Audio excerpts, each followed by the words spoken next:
Good evening. This is CTV News for Wednesday, January 31st. I'm Patricia Vallone. And I'm Denise Douglas. So glad you could join us this evening. All eyes were on Annapolis today as Governor Larry Hogan gives his annual State of the State address. Hogan repeated familiar themes as he laid out his plans for the future. Byron Scott has our story. As the governor eyes a second term in office, he gives his fourth State of the State address. We worked hard to usher in a new spirit of bipartisanship in Annapolis. Governor Hogan sounded upbeat about his first term. Clearly eyeing a second run, he spoke of the state he took over, one that was losing jobs and whose economy was sagging. I'm pleased to report that today, the state of our state is stronger than it has been in decades. We're forging an even stronger and brighter future for America. The governor also took credit for balancing the state's budget for the first time, he said, in years. The day after I was sworn in, we submitted the first balanced budget in a decade, which eliminated nearly all of the $5.1 billion structural deficit which we inherited. We did it while cutting taxes 3 years in a row. Hogan also laid out his agenda, including must-do legislation. This year, let's work together to protect hardworking Marylanders from the impact that the federal tax overhaul will have on Maryland state and local taxes. We may not be able to control what they do in Washington, but we certainly can come together in Annapolis to ensure that this money remains in the pockets of Maryland citizens where it belongs. On other matters, sick leave. We agree on providing paid sick leave to more Marylanders. But let's put aside the politics and work together to fix this flawed legislation. Don't let a bad bill kill good small businesses and jobs. Pass our proposal to provide tax incentives for our small businesses to help offset the cost of providing these benefits to their employees. On transportation, Hogan pointed to 1,000 ongoing projects statewide. Construction of the long-anticipated Purple Line is underway, which represents the largest public-private transit project in America. On gerrymandering. Let's put partisanship and self-interest aside and join together with the overwhelming majority of Marylanders to end the practice of partisan gerrymandering in Maryland. What did Prince George's lawmakers think? The governor did mention how he cut funding for the hospital. It's like year after year we keep coming up here fighting for the same thing. Why is he always trying to cut funding from the hospital instead of just letting the hospital proceed and move forward what we need so desperately in Prince George's County? The other thing that was disturbing in the speech was we talked about opioid and an epidemic. I mean, declaring an epidemic is one thing, but when you're out in Western Maryland, Carroll County or Anne Arundel County, and your loved ones are dying, you don't want to hear about, a speech. You want to hear about dollars that go into bed treatment.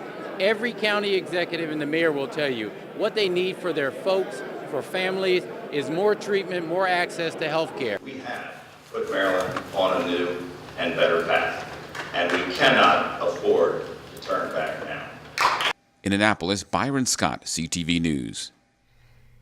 Well, President Trump delivers his first State of the Union address. The speech last night was a broad policy overview calling for bipartisanship. Drawing applause mostly from Republicans, Trump presented his immigration and infrastructure proposals as unifying initiatives. Tonight I am calling on Congress to finally close the deadly loopholes that have allowed MS-13 and other criminal gangs to break into our country. We have proposed new legislation that will fix our immigration laws and support our ICE and Border Patrol agents. These are great people. These are great, great people that work so hard in the midst of such danger so that this can never happen again. And Trump also says he plans to end the visa lottery program, which he said, quote, randomly hands out green cards without any regard to skill, merit, or safety. Now, according to AP Fact Check, that is a misleading characterization. The diversity visa program awards green cards to people from underrepresented countries, largely in Africa, and winners must have a high school education, submit to extensive background checks, and have experience in a select group of fields. Maryland lawmakers, meantime, had mixed reactions about President Trump's State of the Union address, and the opinions were, as usual, divided along party lines.